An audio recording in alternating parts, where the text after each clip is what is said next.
Hey guys, welcome to HardReset.Info channel. Today I have TECNO Phantom V Flip and I want to show you how to fix the problem when your game or application are not visible on your Google Play Store, as in my situation.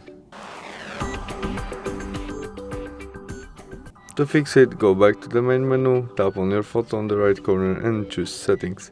In it, Family and Parental Control. As you can see now, we have page 3. To visible all game or application, we need more than page 3. To change it, tap it, enter our connect pin to our parental control, and there we can change it. Maybe to allow all included underrated, confirm by safe, and that's all. We can also turn off our parental control by switch off. Now we can choose search our Mobile Legends game, which is visible, and we can install it. Thanks for watching, see you soon, bye.